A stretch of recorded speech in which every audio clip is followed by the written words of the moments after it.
Thank you all for coming out today, and we're enjoying a nice day today. I'm glad all the rain has passed. So what we're going to do today is we're going to do about 4 or 5 different demonstrations. And these demonstrations are going to show you how that you can help to either rejuvenate or just prolong the health of your lawn. Because it takes more than just fertilizer and chemical applications to keep a lawn healthy.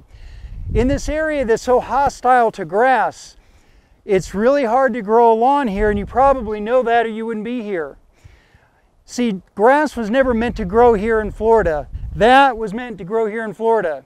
And when you take a lot that's naturally overgrown like that, clear it out, remove everything that Mother Nature put there, and plant grass, then what you've done is you've picked a fight with Mother Nature.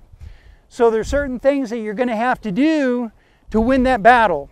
Because if you just plant grass and let it go and just be hands off, Mother Nature is eventually going to take that grass away and start rejuvenating that area with things that she wants there. So there's certain things that you have to do on a regular basis, or at least semi-regular basis, to keep the grass viable and keep it healthy. So those are some of the things that we're going to demonstrate and talk about today. By the way, if you don't know me, my name is Skip Orth. I'm the owner of Father and Son Pest and Lawn Solutions. We do provide a monthly treatment service that provides fertilization, weed control, insect and disease treatment for lawns. These are some of the things that we don't do, but the reason I'm demonstrating them is so that you'll know how to do them yourself and that you know the proper techniques to do it. Because like I say, you know, what we do is not everything that a lawn needs. It needs some other things besides just treatments. Everything that we're going to be using here are things that you can obtain yourself, and I've got some contact numbers on a couple of these items that you can use to order these material and this equipment. So what we're going to do first is we're going to demonstrate dethatching and top dressing. The reason you need to dethatch and top dress your lawn periodically is over time, even if you maintain it properly, over time the runners of the lawn, whether you have centipede, St. Augustine, Bermuda, whatever kind of grass, the runners of the lawn become layered on top of each other. And eventually the lawn becomes top heavy, so that the root system can't support all the foliage on top of the ground. So what you have to do is you have to run a dethatcher over that area that tears out those excess runners and brings the lawn back into balance so that it's not top heavy. So because when it's top heavy, if nothing's done, it'll eventually collapse, or even before it collapses on its own, it can become susceptible to disease and pest activity. It's just a very unhealthy condition for the lawn to be in. This blue machine right here is a dethatcher. Let me just talk about it for a moment and tell you what it does and how it works. If you'll notice underneath of it, it has blades that spin vertically. And these blades twirl around, and what they do is they cut out all those excess runners as you move it over the lawn. It also has a height adjustment on it that allows you to determine how deep that you want those blades to go in the lawn. You don't, when you're dethatching a lawn, you don't want the blades to go too deep because you'll tear out all of the grass, but you want it deep enough so that the thatch area that you do want removed is properly removed. We use this not only to dethatch a lawn, but we also use it to prep an area that has declined if we want to resod it. And we'll talk about that here in just after we go over the dethatching. So what we're going to do is we're going to go over this area right here that I have marked as an area that's too thatchy. A question was posed to me here during the break. how long before a new lawn that's installed needs to be dethatched. And the question is, it really depends on how you maintain it. If the lawn was watered and fertilized frequently, it could need to be dethatched within a year or two. If it was not watered and if it was not overwatered and over fertilized, then probably it could go 3-4 years before it needs to be dethatched. It just varies with each lawn. So that's why I had you feel the thickness of the lawn. That's about it. If it was any less dense than that, you wouldn't need to dethatch it. But anything like it is now or any denser, you would need to dethatch it. That's another good question. How late in the year should you dethatch a lawn? The best time to dethatch a lawn is right at the beginning of the growing season, because what you're doing is you're doing surgery in the lawn. You're tearing stuff out of the lawn, so you want the lawn to be able to quickly recover from that operation. So probably right now I would wait a couple weeks until it gets a little warmer and the grass starts growing a little faster, and go ahead and you can dethatch anytime between, say, about the first part of May through August, because in August you still have a month or two of growing season left that the lawn can recover from dethatching. Okay, yes? For an existing lawn, how often would you typically need to dethatch? Okay, how often would you typically need to dethatch? Again, that would depend on how you maintained it, but if you maintained a lawn with the proper amount of water, proper amount of fertilizer, and not overdid it, probably once every 3 years would be a normal frequency to have to dethatch a lawn. And again, the different grasses, again, may require different frequencies, but probably about every 3 years. It shouldn't be every year. Yes, sir? That's a good question. Does dethatching affect sprinkler heads? Yes, you should mark your sprinkler heads before you dethatch. There are no sprinkler heads in this lawn. It is not irrigated, so we don't have to worry about that. However, if you have an irrigation system, you should mark your sprinkler heads so that you can go around them with the dethatcher, and also that also applies to the aerator. If you aerate, you should mark your sprinkler heads. Okay, so we'll go ahead and let Tyler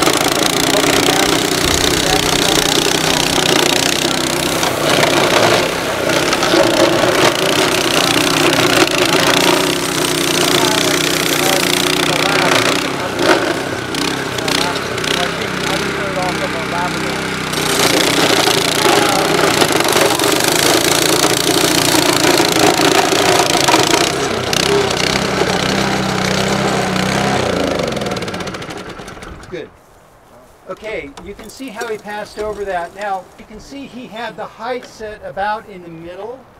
If you're doing this for the first time, it's better to set it a little higher, go over it, and then check and see how much you're taking out, and then lower it as necessary. You can see how much we got out of this one small area, and you can tell a difference in how dense it is. And actually, what we can do is we can go over it one more, we can rake this out and then go over it one more time. So that's what we'll do, we'll rake it out. Now, if you have a good lawn tractor or riding mower, you can actually drive it over this thatched area and grind the thatch up, and it makes it easier to handle so that you don't have so much bulk to deal with.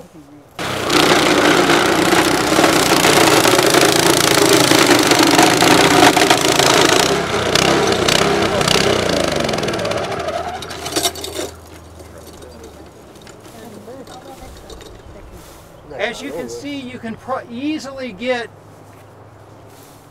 a lot of thatch even out of a small area. So disposing of the thatch is probably one of the biggest challenges. However, if you want to, you could do a compost pile. You could just let it compost and compost down. You could, again, you could run over it with a mower to grind it up finer, and so you wouldn't have so much bulk to deal with. Do you know if you need to dethatch, if you say like this area right here where there's a lot of like dead grass blades? Thatch does not come from the blades, it's the grass blades. Thatch actually in this area, in the warm season turf grasses that we have here, thatch comes from the runners getting stacked on top of each other. So if you, the dead grass blades are not really technically thatch. They're not necessary to remove. They will decompose and not create a problem for the lawn. What you do need to do is you need to have, when you have runners stacked on top of one another, that's when you need to remove the thatch. So if you've had the opportunity to feel how dense this is, now one thing that is really good to do in conjunction with the dethatching, we could leave this alone and it would be okay. However, it's going to recover and become a lot healthier if we top dress this area with some sand after we've dethatched it. So we have some sand right over here, and I'm going to show you about what density or what thickness you need to put the sand out on. Yes. The question is, how long has it been since this yard's been dethatched? This sod is probably about 8-9 years old, and it's never been dethatched. So, but it's not been maintained at a very high level either. It's not been fertilized very much. It's not, not a whole lot has been done to it. Yes? How do you tell if you detached enough or too much? And can you do it too much other than feel? You can do it too much if you just remove the grass itself. That's why I had you feel it before and after, so that you can kind of tell the density that it should be when you put it down, and before you do it and then after you do it. So it's by feel, is what you're saying? It's by feel. It's just, it's by feeling how dense it is. So I know every lawn's going to be different, but a typical St. Augustine is well maintained, pretty healthy. Is that detached? Do you think you do that every season, every other season, every 5 seasons? Is there any kind of routine or schedule to it, or just Yeah, you're right. How often should you dethatch? It's true. Every lawn's going to be different. You shouldn't have, if you're having to do it more often than once every, say, 3 years, you're probably watering and fertilizing too much. Okay. Yes. I was wondering if the sand that you're putting on here is the correct kind of sand to put on, or can you put any sand? Yeah. The question is, what kind of sand are we using here? We're just using regular fill sand. There's nothing special about it. I recommend using that. I do not recommend using topsoil. The reason I don't recommend using topsoil is because a few reasons. Number one, it's more expensive. Number two, if you use topsoil, you can introduce a lot of weed seeds into your yard that weren't there before. And number three, the University of Florida has actually done studies that indicate when you put topsoil on top of a sandy soil like we have here, all of the good stuff in the topsoil just falls right down through the sand, and you lose any benefit within a short period of time. Yes? Are the towable dethatchers that are the tine style to go behind your riding mower, is that an option, or is it not worth it to go with this style? Yeah, the question is the towable tine style mowers or dethatchers that you pull behind a mower, are they good? Yes, they will remove thatch, but they aren't as aggressive, so you'll have to go over it a number of times in order to get the thatch, the amount of thatch usually that you need to get out of the lawn, removed. This, as you've seen, you can make 1 or 2 passes and get quite a bit out. Those tine style that you tow behind a mower, they don't remove as much in one pass, so you'll have to make several passes or do it more often. you could use something like that every year and remove a little bit at a time. Or if it gets built up like this, then you would just need to make several passes to get it removed.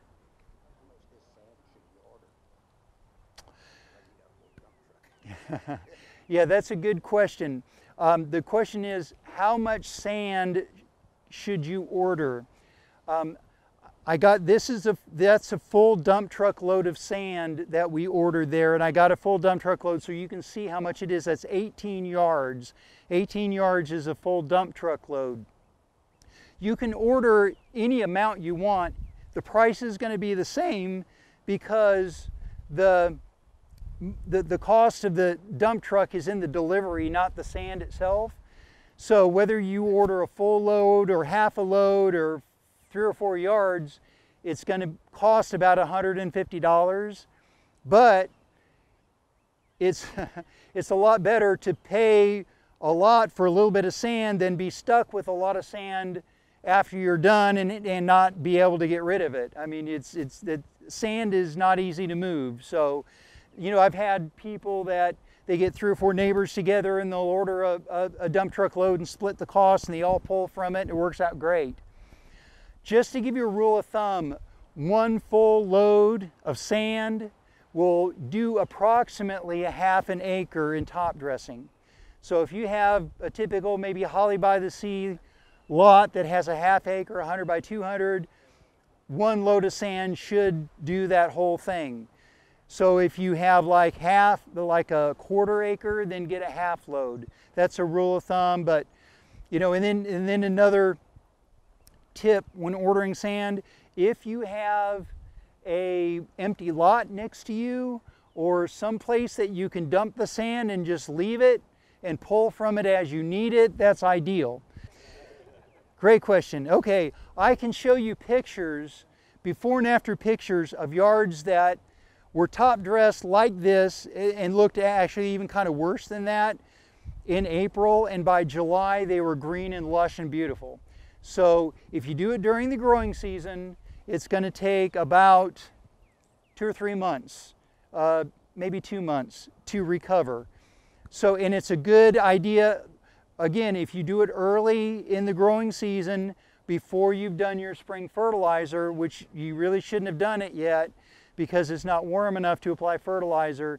If you do this before you fertilize and then fertilize after you do the dethatching and top dressing, that's ideal. It'll just regenerate it really quick. And it's a good idea after this just to water it, let the sand, you know, put some irrigation on it, let it wash in. Yes, sir. Most sources of sand, we wouldn't be concerned with weed contamination. No, because the sand, the fill sand comes from a sand pit that's 100 feet deep. There's not going to be, the question is, would you be concerned about weeds coming in the sand itself? It's coming out of a pit that's 100 feet deep and there's no weed seeds down there. Yes, sir. That's a good question. The question is, if you have a weed problem, should you do weed treatment before you dethatch? It would be a good idea. It's not mandatory, but yes, if you can get rid of the weeds before you dethatch, that would be preferable because that way you're not spreading the weed seeds around. Yes, Dan. I would, once you do this, it's probably going to be a few weeks before you're able to mow. I mean, the grass is just going to be recovering and it's not going to be growing very fast. So as soon as it gets high enough to mow, you can go ahead and mow it. But it's going to take a little bit longer. Diane. You said you could run your lawnmower over that mess. Mm-hmm. You still have to pick it up. Yeah, running your lawnmower before you condense it into a pile, if you run a mower over it, it just grinds up the thatch in a finer, it makes the pieces smaller so it's more condensed, so it's not as bulky and it's easier to dispose of. Yeah, I mean, either personally I think it would be more work to empty a grass catcher than it would be to run the mower in the same direction, blow all the grass, all the thatch one way, and then just rake it up into a pile. I think that would be easier. Yes, ma'am. Yes, they do rent dethatchers. You can get them at any rental place. The one here in Navarre, Navarre Ready Rent has them. There's Tool Shack down there in Gulf Breeze.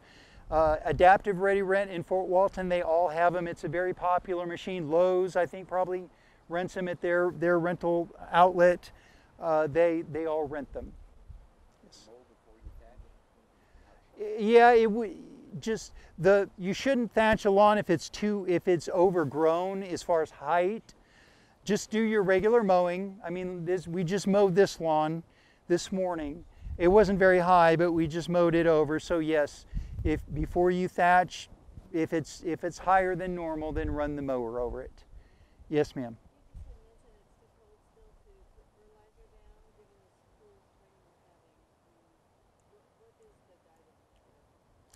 The question is, since we're having a cool spring, what is the guideline for putting down fertilizer? The technical guideline is that the soil temperature needs to be 85 degrees. Now, most people don't have a soil thermometer, so a good rule of thumb is once the air temperature has been in the mid to high 80s for several days, a week or so, then the soil temperature is probably about 85 degrees, and then you can put your fertilizer out. If you do it before that, and I'm talking specifically about nitrogen-based fertilizer, if you do it before that, the grass is not able to catch the nitrogen. The nitrogen will fall down past the root zone, or most of it will. Some of it will be caught, but most of it will fall down past the root zone and not be utilized by the grass, so you're wasting most of the fertilizer that you put down if you do it too early.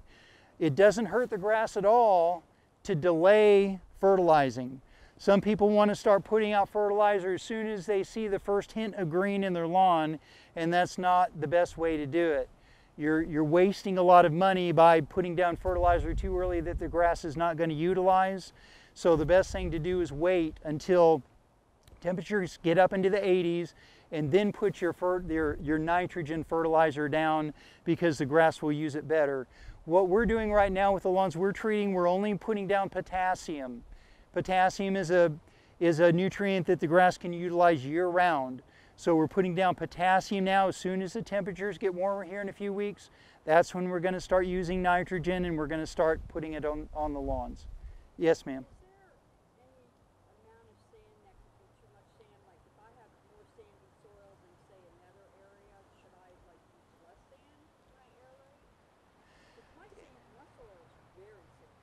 Okay, the question is, can you use too much sand? The only way you could use too much sand is if you get it too thick and it smothers the grass. As you can see here, we've left the tips of the grass blades exposed. I mean, we could actually even put a little bit more on here and it would be okay, as long as the tips of the grass blades are exposed. If this were an area that had a lot of root competition in it that we wanted to kind of build up, then we could use a little bit more sand here and it would be fine.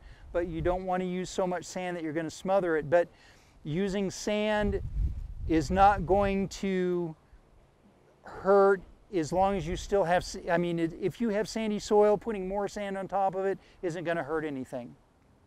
Yes, sir. You're talking about the 85 degrees before you start putting down the fertilizer. Something like a weed and feed, where I want to get rid of the weeds also. Is that the same rule of thumb, or is that Yeah, the question is, you know, the 85-degree rule for the fertilizer, and then that how does that affect putting down weed and feed? When you have a combination of nitrogen fertilizer and herbicide put together, you're kind of in a quandary, because the herbicide most of the time needs to be applied with cooler temperatures so that it doesn't burn the grass. However, the nitrogen needs to be applied when the temperatures are warmer so the grass can benefit from it. So you're kind of stuck. You know, you have to go one way or the other. Ideally, the best thing to do is to apply the herbicide separate from the fertilizer, so that you're killing the weeds and applying herbicide while the temperatures are still cool, and then delaying the fertilizer application until the temperatures are warmer. If you need to combine them, then the lesser of two evils would be to apply the weed and feed while it's still cool, so that you don't run the risk of damaging your lawn. You know, it would be better to waste some fertilizer and not damage the lawn with the herbicide than it would be to damage the lawn and not risk damaging the lawn and not waste the fertilizer. Yeah, I mean, we're getting kind of to that. Yeah, you make sure you read the label, but we're still within the temperature window that you can safely use it. Yes, ma'am.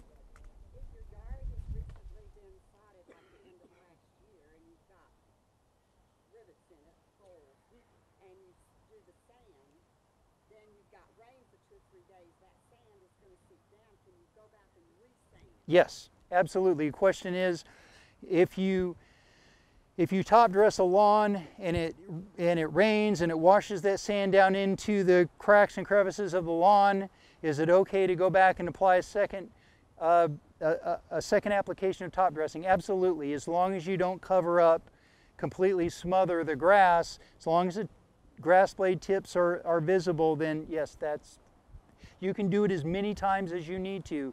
Certain areas that may have a lot of root competition in them, you can do 3 or 4 times a year if you need to put it down, let the grass grow up through, put it down again, let it grow up through again, to give the grass some free soil space above the root competition, which we'll talk about here in a minute. Okay, anything? Yes, Jim? A couple of questions to build off some other questions. One, what fertilizer balance would you recommend without a weeding feed? And second is, on the new sod and it's been down for a little while and you do this, would you use a lighter amount of sand because you're trying to fill the imbalances?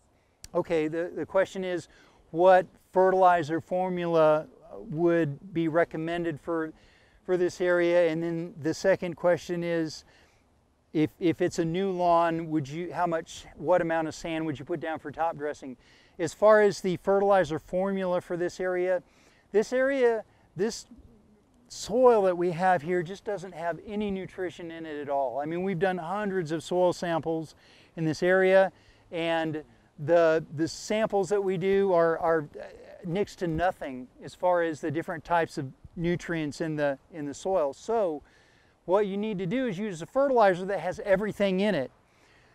Look for a fertilizer that has a 1-1-1 ratio of the numbers. You'll have 3 numbers on the fertilizer bag, and the first number indicates how much nitrogen is in there, the second number is how much phosphorus, third number is how much potassium. Just use equal amounts of everything, like a 10-10-10, 12-12-12, anything that has equal numbers, because you want to put as much of everything as you can down on the lawn, and not, because if you go even 30-50 miles north of here, the soil's a lot richer, it has a lot more nutrients, and all the soil needs, or all the plants need, basically is nitrogen. So the fertilizer formulation up north of here and in the Midwest and the places that actually grow good grass and crops and stuff, all they need is nitrogen. So like a 2806 you would use in soil like that. But down here, if you go to Lowe's and buy something that, name brand fertilizer, I won't call any names, but they have these fertilizers that are 2806, and it's mostly all nitrogen.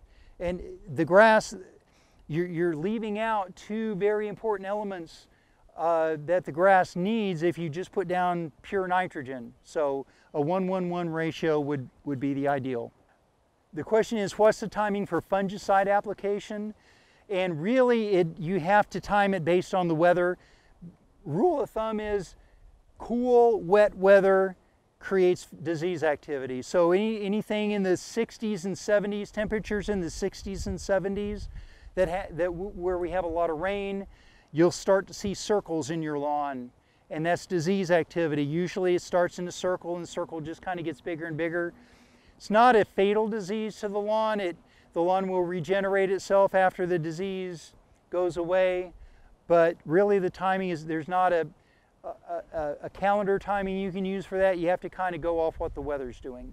Okay, so what we have here, This is an area where there was a tree, okay? And where there was a tree, you'll be able, there's some roots here. A lot of times in your yard you'll have a tree. Whenever you have trees and grass growing in the same soil space, the trees are always going to beat up on the grass.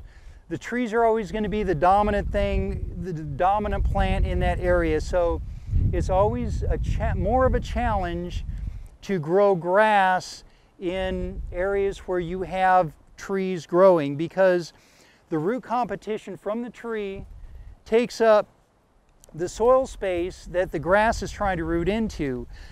Especially if you have like oak trees create just almost a mat right underneath the soil that's like steel wool. I mean, if you try to dig in an area that has oak roots in it, it's like pushing a shovel through steel wool. It's just really hard to do. And if it's that hard to dig in, that's going to be how difficult it is. It's going to be even more difficult for the tender grass roots to penetrate that mat of oak roots. So that, and then if you have even larger roots that are pushing up through the soil, they're just going to push the grass away and make it really hard for the grass to survive. So you may have areas in your lawn where you have a tree and the grass is just receding from the tree outward.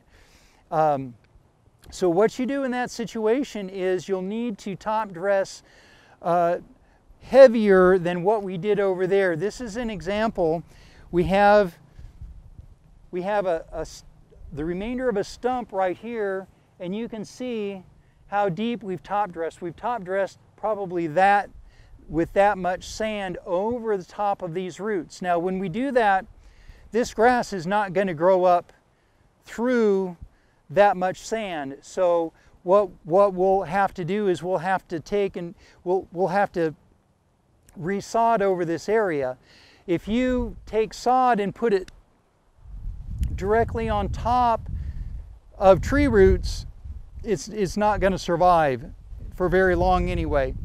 It may eventually, it may have survived for a season, but eventually it's just going to find it very hard to penetrate that root competition from those trees, and it's going to fade and go away. So if you have any areas where the grass has declined and you're wanting to reestablish that grass, number one, you need to make sure that the canopy of the trees is high enough so that you can have enough sunlight come in and keep the grass viable. And number two, you need to make sure that before you put the sod down, you put down enough top dressing on top of the root competition to lift that sod up above that mat of roots so that it can become established and be healthy. Now after you do that, what you're going to need to do every 2 or 3 years is come in and top dress that area again like we did over there and let the grass grow up through it, because those tree roots are going to eventually start pushing their way up through that sand that you put down and creating that root competition again. So to mitigate that, you just top dress that area once every year or two, and that gives the grass a little bit of free soil space for it to grow in around those trees, and it helps with the root competition from those trees. So any questions about what we've done here? This is going to raise the lawn, so it's going to be higher than the sidewalks, higher than edging. Right. So what you have to do, yes, the question is when you do this, it is going to raise the lawn. That's true. So what you have to do is you have to, if you don't want the lawn higher than, say, your hardscape, your driveway, your sidewalk, the rest of the lawn, you need to kind of taper it down. So if this were the border of a sidewalk, then what we would do is we would kind of taper it down like that so that the new sod would just transition right into that that new area, or what we might even do in addition to that is we might remove 2 or 3 inches of soil and root and grass 2 or 3 inches deep, maybe a foot back, all the way around the edge of that hardscape, and then backfill it with a little bit of sand so that the sod transitions down right level with the hardscape or the driveway. Does that make sense? Okay, yes ma'am. So the question is once you've removed a tree and the stump is ground, the roots are still in the ground, how does that affect the top dressing that you do? Those roots are going to take a long time to decompose. So this is an area where a tree once was, and to be honest with you, I can't remember how long ago this tree was here. It's been gone so long. So, and the roots are still here, so you really wouldn't do anything different with a tree that was recently removed versus a tree that was existing. You would do it the same way. One ground cover that works really well under oak trees is Asiatic jasmine. It's a ground jasmine. It's a non-climbing jasmine, and it works really well. If you drive into Fort Walton, going down Racetrack Road, the old Cox building has these huge oak trees out in front of it, and underneath the oak trees is covered with jasmine, this Asiatic jasmine. It does great underneath those oak trees. And before they moved out of the building, they always kept it trimmed really nice and kept it, I mean, it looked really good. So jasmine is a good ground cover to use. If it would help a lot, it would thrive a lot better if you did. If you did put the sand down first before you planted jasmine, that would help the jasmine a lot. Yes. It does spread. Yeah, it spreads, and it spreads. You have to maintain it. Jasmine, you can't just let it go. You have to maintain it with a weed eater. It's not terrible to maintain. I have it in my yard. I've had it in my yard for decades, literally, and I've kept it trim and need to trim it like 3 or 4 times a year with a weed eater, and you just go shape it however you want to shape it. But it's a great ground cover, and it does do well under trees if you have an area that is hard to grow. I went by a house in Gulf Breeze last year, and I noticed it was a relatively small front yard, but they did their entire front yard in jasmine. And they had big oak trees, and they had the jasmine trimmed out really nice, and it looked really good. I mean, they replaced their entire front yard. They must have taken out the grass and put down jasmine, and it looked good. Probably wouldn't work in every yard. This was a particularly small yard, just the way the trees were and everything. It made a nice application, but it's really good. Jasmine is a really good option for growing in areas that grass may not grow.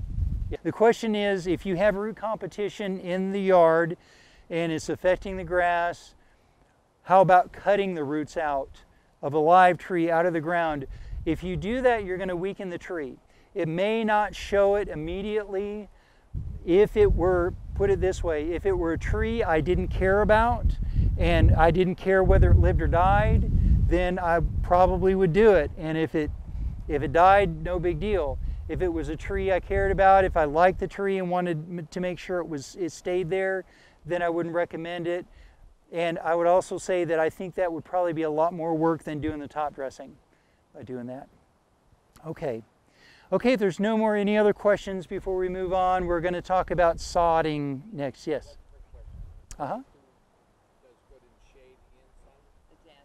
The jasmine. Question is, does jasmine do good in shade and sun? Yes.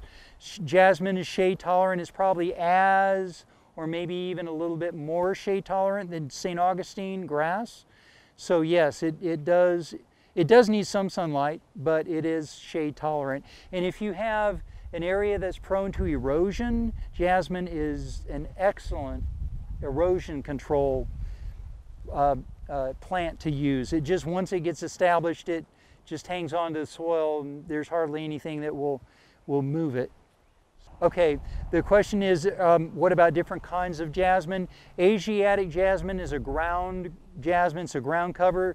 The other kind of jasmine that we have in this area is a Confederate jasmine.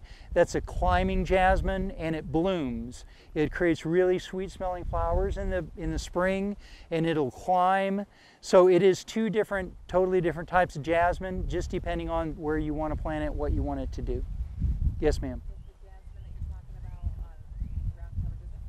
It doesn't, the Asiatic jasmine does not flower. It just remains a solid green year round. So, the question is, does jasmine need to be irrigated? Not once it gets established. It doesn't. It would need to be irrigated just to get it established, but once it gets established, it will do fine on its own. So, a lot of times I get asked, you know, what is the best way to reestablish a lawn? Part of the lawn is declined, and you know, people want to know about grass seed. Should I seed? Should I sod? What should I do? Let me just say to begin with that grass seed is not a viable way to reestablish a lawn. There's only two types of seed that's available here in this area that will grow. That's a warm season turfgrass, that's centipede and Bermuda. Both of those types of seed are very hard to get to germinate. It's kind of a roll of the dice. It's not a very reliable way to reestablish an area of your lawn that's declined. With sod, you get an instant lawn. It's all completely filled in. All you have to do is water it and let the seams knit together, and it's complete. The idea behind using grass plugs is that you take a single grass plug and put it in the soil, and then it produces runners and spreads and fills in the gaps between the plugs. One of the major differences between grass plugs and sod is the amount of root that they have on them. As you can see, this grass plug has at least maybe an inch, inch and a half of root on it, whereas the sod, you're lucky to have half an inch of root. So there's a couple different ways to install the grass plugs, and you don't have to be real fancy with these. It doesn't have to be picture perfect. All you really need to do is make sure you get these in the ground deep enough and water them enough so that they establish themselves. If you're working by yourself, the easiest way I've found to do it is with a hand trowel and the plugs. They make these fancy little pluggers that you have handles, and you step on them and pull out a plug of dirt and then put the sod in place, the plug, and then expel the dirt. It takes way too long. They're more trouble than they're worth. The easiest way to do it, if you're doing this on your own, is just to take a hand trowel and take the plugs and take your trowel, dig your little hole, stick the plug in the dirt, take the dirt from that you pulled out of the hole and put it in the ground like that. I mean, it's just that simple. You don't have to, the hole doesn't have to be perfect. As long as the plug is buried, even if you have a little bit of dirt on top of the plug, that's fine. Actually, it's good, because that works as a little bit of top dressing. Not unless you have some root competition that you need to, yeah. As long as there's no root competition that if you have a hard time sticking the shovel in the ground because of all the roots, then yes, you need to put some sand down first and plant the plug in the sand. But if it's like this, where there's no tree roots and you can easily dig the holes, then it's a lot, it's fine. Now, if you have two people, you can do it a lot quicker with this is called a trenching shovel. This is mainly used for irrigation, but it will also dig a nice small little hole. And if we have two people, you can have one person who is just making holes,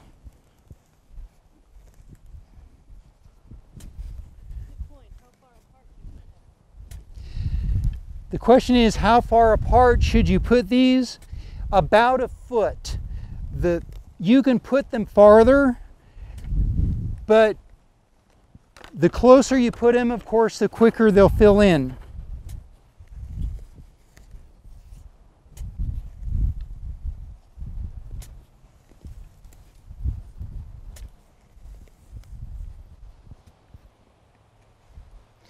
So you can get a yard plugged pretty quick if you have two of you going through it like that. Yes, sir. They do have centipede. It really depends on what Lowe's decides to carry. These came from Lowe's. The trays are, I believe, $8 a piece, which they, from going by memory, I think they about doubled in price in the last 3 or 4 years. It used to be like under $4 a piece for the trays. They most often carry St. Augustine. I just think that's probably because that's the most popular grass that people ask for. And usually what people do with grass plugs is they use it to transition their lawn from one type of grass to another, and the most common transition is transitioning a lawn from centipede to St. Augustine. Now last year I do remember seeing zoysia plugs there at Lowe's. Again, zoysia is a slow growing grass. I wouldn't use them, but some people might want them. So that's the way you install grass plugs. Yes, sir.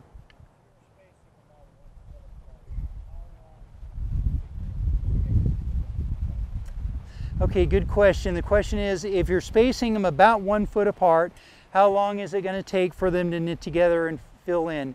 If you're irrigating it regularly and you're fertilizing it regularly, then 1 growing season. They should knit together in 1 growing season. So if you install them now, by September or October, they should be pretty well knit together. Now what you can do also is, if you have an area, like the sod over there, if you have an area that you just want to reestablish with plugs, you can spray it with Roundup, kill off all the weeds before you install the plugs. I had something else I was going to tell you about plugs, but anyway. I know that you can get them. I know you can get them at Lowe's, and the thing is they go quickly. So if you want to get some, you ought to call ahead, because it's unpredictable when they'll have them and when they won't. So you can call ahead and find out when their truck's coming in, and then go pick them up, because they don't always have them there. And by the way, while we're talking on that subject, if you're going to do sod, you can either buy sod by the pallet or by the piece. Again, Lowe's sells it by the piece. It's a whole lot more expensive to buy it by the piece than to just order a pallet from Navarre Turf or anywhere else. A pallet of sod of centipede, which is about 450 square feet, will run about $100, $150 delivered. I think if you buy it by the piece, it's about $1 a piece, which if you're doing a very small area, that might be the thing to do. But if you're doing anything more than you would need, say, more than 50 square feet, you might as well just go ahead and get a pallet. Absolutely. The question is, could you use centipede sod, cut it up and use it as plugs? Absolutely. That's the term for that is sprigging. Sprigging is where you take sod, pull it apart into different pieces, and just plant the different pieces.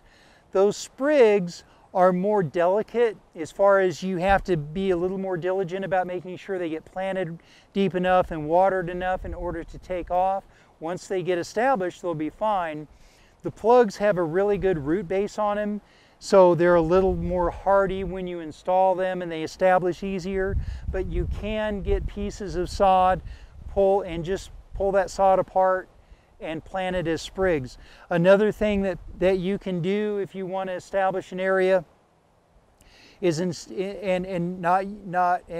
kind of save some money, is you can take the sod and install it in a checkerboard, you know, so that you're sodding it in a checkerboard pattern and allowing the sod to fill in between the empty spaces in the checkerboard. That's another way to do it, and that works fine, and it'll all level out. That sod came from Navarre Turf. Navarre Turf does not sell plugs. You can plugs, I think you can get plugs from Lowe's, and then probably nurseries. Other nurseries around will carry plugs. And if you wanted to order probably a volume of centipede plugs, they would probably order them for you. But they're just, I don't think they're a very big seller for them, and they don't stock them because they're not a very popular seller. Okay, the question is if you installed an irrigation system and you had some areas where the sod was disturbed and it was dead, are you asking if plugs would be a good thing? Yeah, I mean, however, usually the area where you trench shouldn't be any wider than 8 to 10 inches. And if you just fill that trench up to the top with sand, the grass from the edges of that trench should migrate over that trench within a relatively short amount of time without using plugs. So yeah, you shouldn't really need to do that. Question is, this area right here, there's a little divot, and a lot of times in your yard, I see this frequently. On a construction site, you'll have areas where they bury debris or whatever.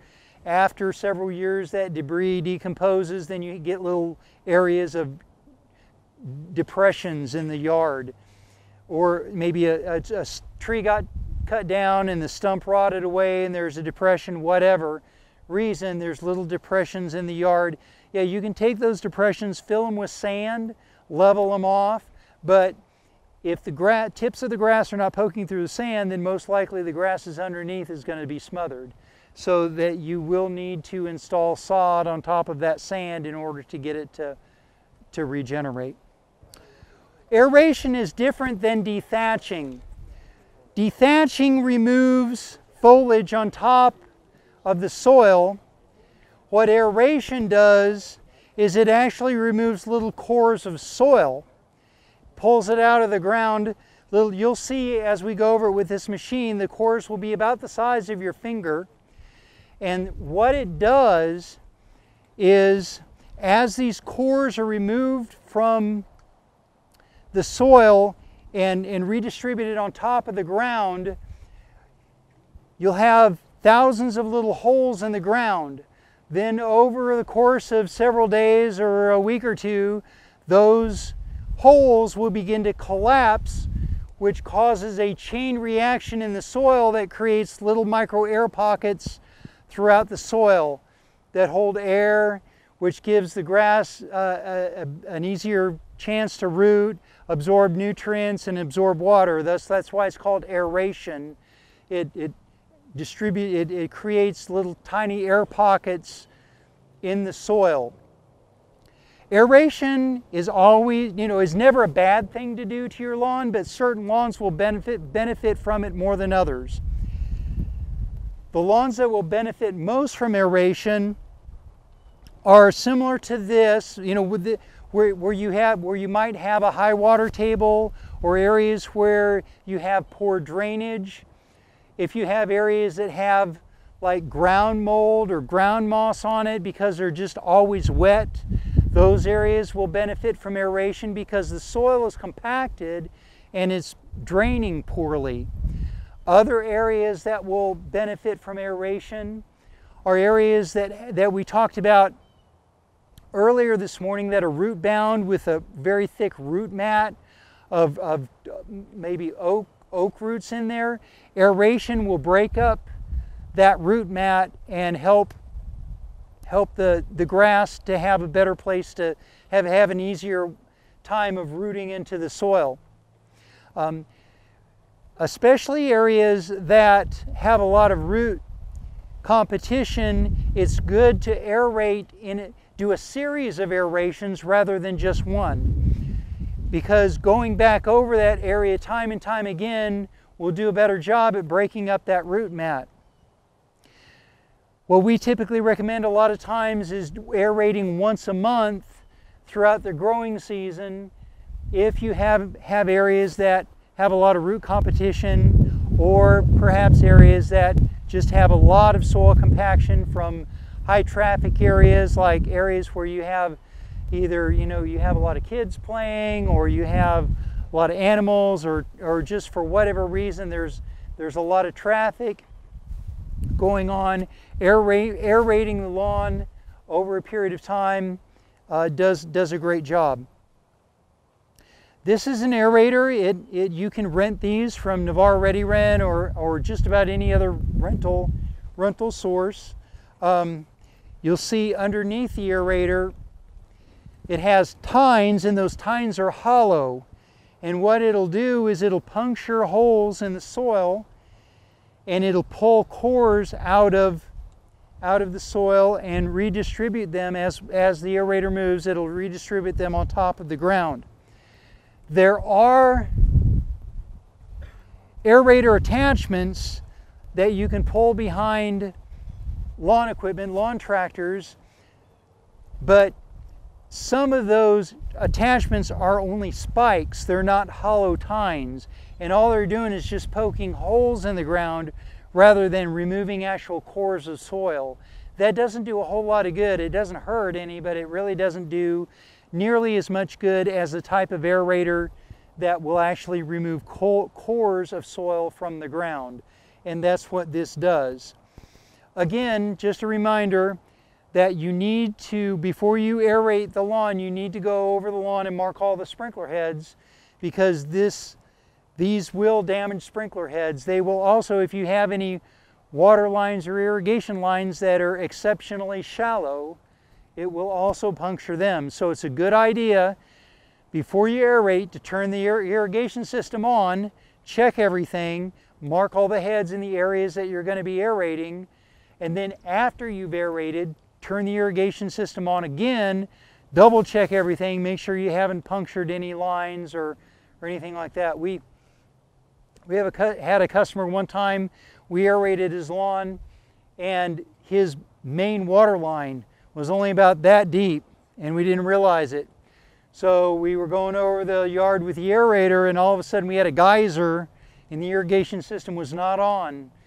So we discovered that his water line that went from the street to his house was just laid exceptionally shallow, and we had to stop and fix that. So you just want to make sure that you check it before and after. Yes, buddy. To add to that, if you have satellite or anything, make sure that you probably don't want to go between the house and your satellite, because a lot of those lines are very shallow. We've also cut some of those too. Yeah, that's a good point. You don't want to be without cable or internet for a couple Yeah, that's true. Satellite and Mediacom or whatever cable, sometimes you just don't know where those cable lines run from the street to the house. You don't know, and you just do the best you can. Well, the question is, should you aerate before or after the thatching? They're actually two different operations. You can do them together, or you can do one or the other. If you dethatch, you may not need to aerate, or if you aerate, you may not need to thatch. But if you do choose to do them together, it really doesn't matter which one you do first. Well, that's a good question. If you're going to dethatch and top dress and aerate, you should aerate first before you top dress, because you're going to get the most benefit from the aeration before you top dress. So if you're going to combine everything, do the aeration first.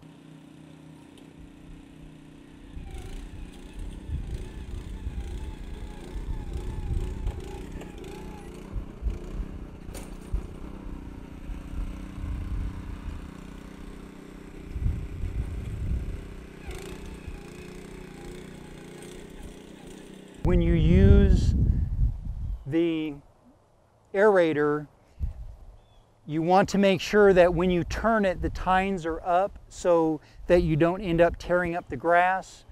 And that Kyler also mentioned that you can affect the depth by angling the machine back and putting more down pressure on it. It'll go a little bit deeper. You can see the cores of soil here that it's pulled out, and you can see the little holes in the ground. They're about that deep. You can, if you have a lawn that has a little bit of thatch, this will also help remove some of that thatch, so that instead of doing both operations, you can just do a really good aeration back and forth, and it will help decompose the thatch, or take care of the thatch and aerate the lawn at the same time. Okay. Any questions about aeration? Okay, good question. The question is, should you rake up the plugs?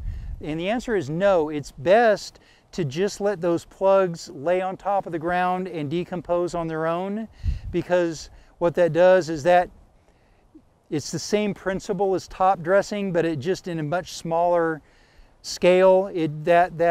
Those cores of soil will just decompose and go back into the ground and add nutrition to the soil. Now, golf courses, when golf courses aerate, they will rake up the plugs because it'll mess up the game. But you don't have to worry about that. With a residential lawn, you just leave those cores on top of the ground and they'll just dissolve and be fine.